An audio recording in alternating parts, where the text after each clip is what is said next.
Bismillahirrahmanirrahim. Assalamualaikum warahmatullahi wabarakatuh. Teman-teman semua, selamat bertemu kembali pada kegiatan perkuliahan pemuliaan tanaman cekaman pertemuan yang kelima. Pada materi hari ini kita berbicara tentang kriteria seleksi dan metode seleksi.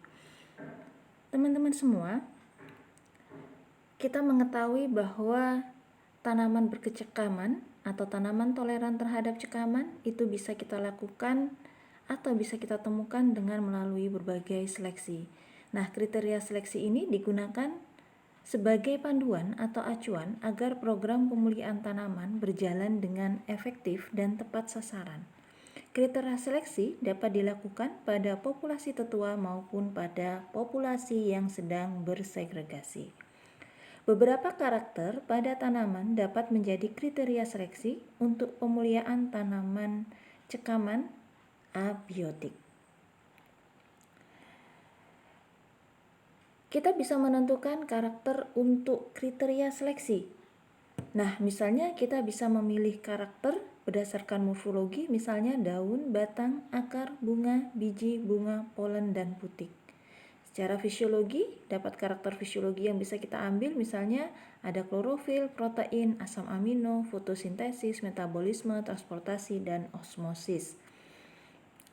Nah, teman-teman semua, berdasarkan karakter morfologi yang bisa kita ambil di dalam seleksi tanaman toleran terhadap cekaman abiotik, kita bisa menggunakan akar, misalnya ada bobot kering akar, panjang akar, diameter akar, volume akar.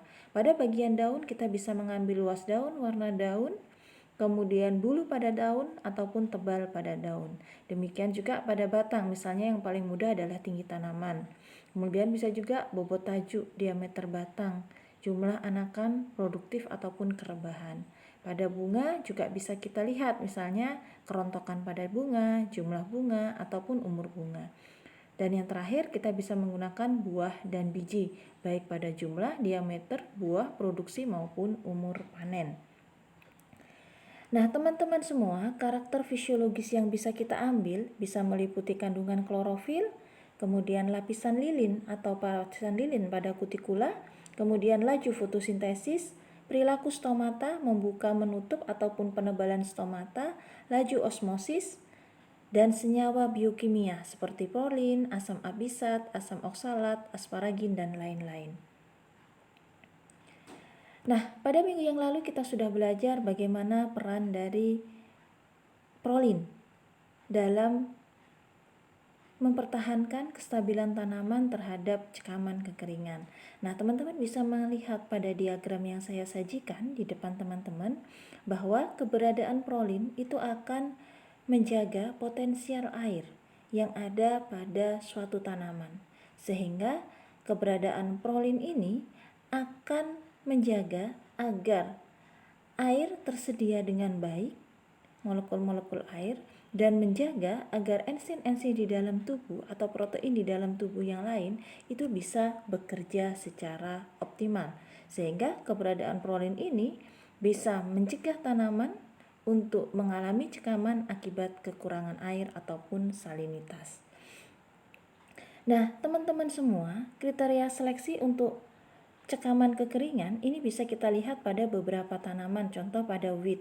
Nah, di sini kita bisa melihat ada beberapa karakter yang bisa kita amati, mulai dari tinggi tanaman, kemudian jumlah daun atau luas daun, panjang akar, tekanan osmotik, kandungan gula pada tanaman, kemudian adanya dinding pelindung pada tanaman, kemudian juga bisa juga disebabkan oleh pemanfaatan cadangan makanan pada bagian tubuh.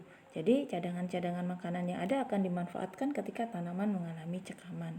Kemudian pada rice hampir sejenis, yaitu pada tanaman padi, di mana tanaman akan memperpanjang akarnya, kemudian memperbaiki laju osmotik atau pengaturan tekanan osmotik.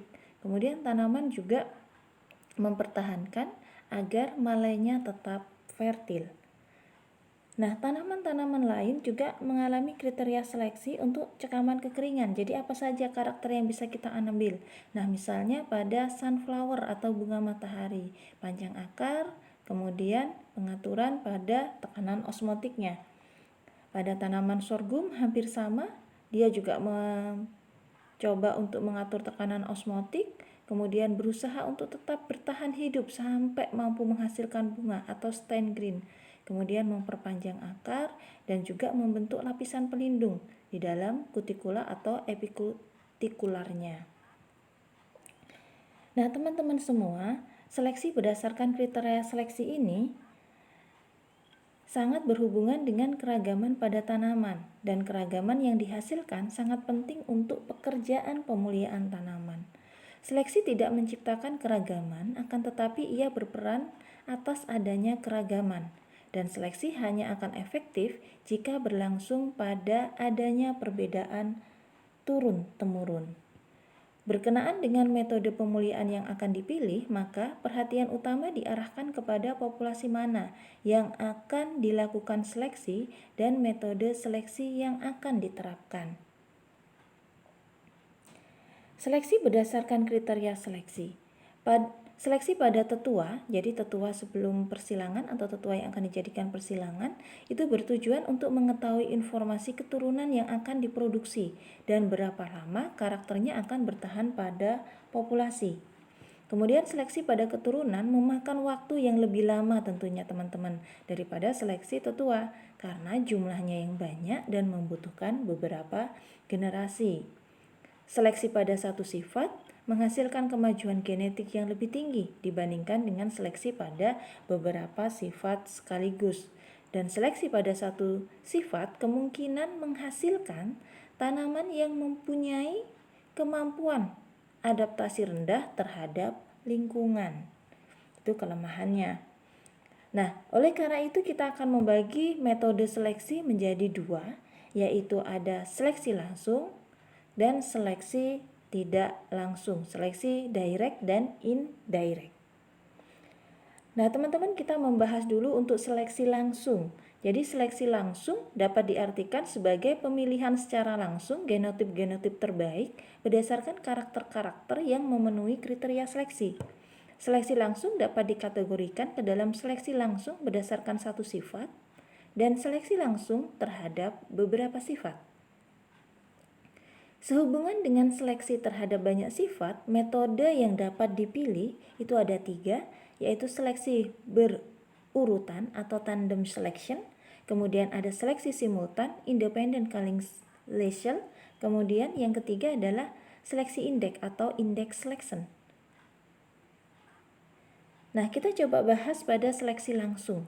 Seleksi langsung yang kita contohkan di sini misalnya ada penelitian tanaman padi. Kemudian dari hasil penelitian padi ini didapatkan data. Nah, data hasil penelitian ini menunjukkan dari 5 data yang diambil dari mulai umur panen, berat biji bernas, jumlah anakan, jumlah biji bernas per tanaman, kemudian berat 100 biji. Ini kita bisa mencari mana karakter yang terbaik dari masing-masing mutan. Kebetulan ini penelitiannya adalah mutan. Nah, kemudian dicari dari 5 karakter yang diamati mana yang menunjukkan nilai yang terbaik. Nah, nilai-nilai yang terbaik ini tentunya nanti teman-teman ketika akan melakukan kegiatan seleksi keturunan itu harus selalu dibandingkan dengan tetua. Nah, kalau sudah memiliki nilai yang lebih baik daripada tetua, maka itu kita anggap sebagai suatu pembaharuan sifat atau perbaikan genetik. Nah, ini penelitian yang disampaikan ini pada generasi yang keempat. Nah, selanjutnya pada generasi yang kelima dalam proses seleksi teman-teman, kita bisa mulai melihat kemampuan spesifik dari tanaman, misalnya toleransi terhadap cekaman kekeringan.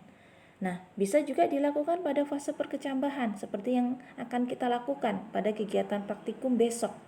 Nah, di sini seleksi deteksi tanaman toleran terhadap cekaman kekeringan bisa kita lakukan dengan melihat pertumbuhan kecambahnya. Nah, data-data pun bisa kita peroleh untuk seleksi tanaman terhadap cekaman kekeringan pada fase perkecambahan, misalnya dengan melihat panjang plumula, kemudian panjang radikula atau panjang akar, daya kecambah, laju perkecambahan, dan juga vigor kecambah. Sehingga akhirnya apa? Kita bisa mendeteksi tanaman yang toleran terhadap cekaman kekeringan pada fase perkecambahan. Nah, teman-teman semua, memang pada dasarnya kegiatan seleksi keturunan tanaman itu memakan waktu yang panjang dan memerlukan konsistensi yang kuat. Tetapi di sini dalam kegiatan pemulihan tanaman, setelah kita mendapatkan tanaman yang kita lihat berproduksi tinggi, misalnya ini dicontohkan di bagian ini pada generasi keempat, maka kita lanjutkan seleksi-seleksi unggul pada karakter yang lain, misalnya toleransi terhadap kekeringan, kemudian toleransi terhadap kandungan Al, seleksi terhadap cekaman Fe, dan lain sebagainya, termasuk pada seleksi cekaman biotik. Itu juga perlu kita lakukan sehingga kita akhirnya nanti mendapatkan tanaman-tanaman yang memang bukan hanya berproduksi tinggi, tetapi juga memiliki keunggulan toleran terhadap cekaman abiotik dan tahan terhadap cekaman biotik.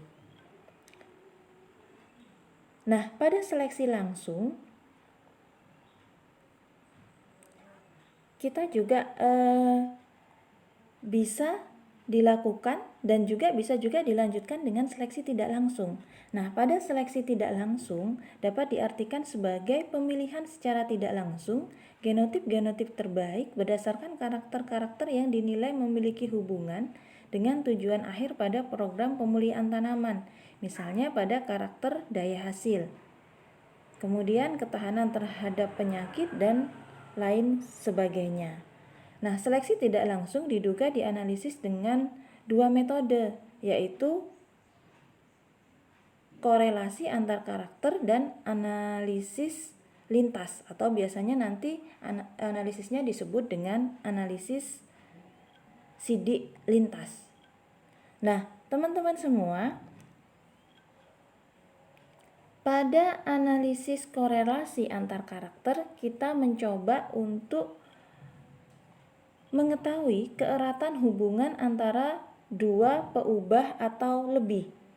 Nah, analisis ini menyediakan pengukuran derajat hubungan antara peubah atau kebaikan sesuai dengan goodness of fit dari hubungan yang diutarakan pada data yang sedang ditangani. Nah, dalam kaitannya dengan seleksi, analisis ini dapat digunakan untuk mengetahui karakter morfologi mana yang berkorelasi dengan hasil sehingga dapat dijadikan sebagai karakter seleksi.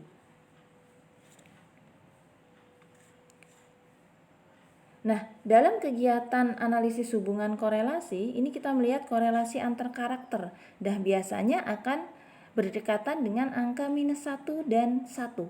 Jadi kalau minus itu berarti berkorelasi negatif, atau keberadaan satu karakter itu akan menurunkan potensi karakter yang lain. Korelasi positif itu berarti keberadaannya akan sama-sama mendukung. Dan ini akan semakin dekat koefisien korelasi dengan salah satu dari kedua nilai tersebut. Nah, rumusnya bisa dilihat pada berikut ini. Jadi ini adalah rumus regresi korelasi. Nah, teman-teman semua, selanjutnya adalah analisis lintas. Jadi pada analisis lintas ini kita berbicara tentang bentuk analisis regresi linear terstruktur dengan peubah-peubah yang dibakukan, yang menjadi menguraikan koefisien korelasi menjadi pengaruh langsung dan pengaruh tidak langsung. Analisis lintas dapat menggabungkan keterangan kualitatif yang diperoleh dari koefisien korelasi dengan keterangan kuantitatif melalui hubungan kausal yang tepat dirumuskan peneliti hingga diperoleh informasi yang kuantitatif. Nah, saya contohkan di sini ada contoh dari analisis sidik lintas. Jadi analisis sidik lintas yang perlu diperhatikan adalah kesimpulan dari analisis sidik lintas berikut ini. Jadi analisis sidik lintas ini penting teman-teman, karena di sini nanti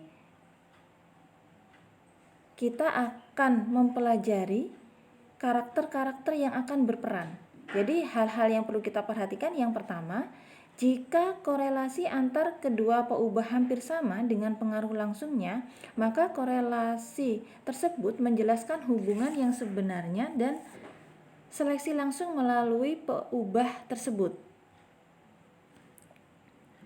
Kemudian yang kedua, jika korelasi positif tetapi pengaruh langsungnya negatif, maka pengaruh tidak langsunglah yang menyebabkan korelasi tersebut.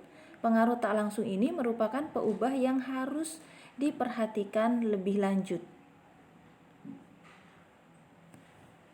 Kemudian yang ketiga, jika korelasi negatif dan kecil sedangkan pengaruh langsungnya positif dan besar, maka pemilihan model selanjutnya yang dilakukan harus dengan pembatasan yang benar agar pengaruh peubah tak langsung menjadi hilang sehingga pengaruh langsung lebih berguna.